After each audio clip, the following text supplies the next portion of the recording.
Aujourd'hui, je vais vous présenter, oui, nous allons vous présenter le triangle. Pas n'importe quel triangle, bien sûr, le triangle pédagogique. Bonjour Albert. Effectivement, un concept de Jean Housset. Pour cela, il nous faut un triangle. Oh, merci pour ces précisions fondamentales. Ainsi que les trois acteurs de la pédagogie. L'enseignement, l'élève et le savoir. Les mousquetaires de la pédagogie, plutôt.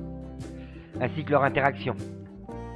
L'enseignement, l'apprentissage et la formation. Jean Housset est un professeur universitaire de Rouen. Ses travaux portent sur l'articulation entre la théorie et la pratique de l'éducation. En 88, il a modélisé les relations pédagogiques sous la forme d'un triangle, ce que nous allons voir. À ses sommets, le prof, l'élève et le savoir, chacun équidistant l'un de l'autre. Les côtés modélisent les différentes relations entre ces trois acteurs.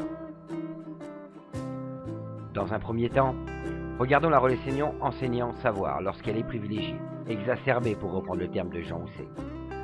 Dans ce cas, la fonction enseignée est favorisée, et l'élève est à la place du mort qui joue au fou, un concept propre à Jean Housset. Ce professeur met en évidence les différents courants et méthodes ainsi que les relations entre les acteurs de l'espace pédagogique, qu'elles soient didactiques, d'apprentissage ou de pédagogie. Dans ce cas, le professeur se contente de faire des cours de façon magistrale.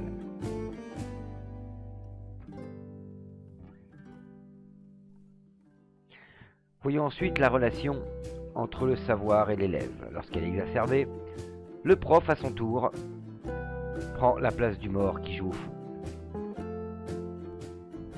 Il a surtout un rôle de guide, fournissant support et références, et laissant l'étudiant prendre connaissance de ces documents.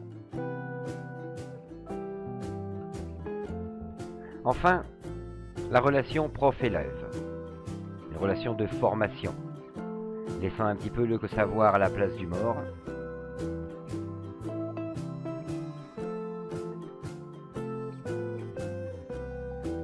Il a plutôt une fonction de guide avec ses élèves, favorisant les situations analogues du savoir-faire aux dépens du savoir. Il nous faut un triangle. Les acteurs de l'espace pédagogique ont des relations bien différentes. L'enseignement, l'apprentissage et la formation. Les différents acteurs ne peuvent se cantonner à un seul type de relation, au risque de passer à côté d'un des données indissociables de l'espace pédagogique. Il advient donc à l'enseignant plus expérimenté dans les processus d'acquisition du savoir, de réguler la position choisie en fonction des besoins et potentiels de ses apprenants. Merci à vous.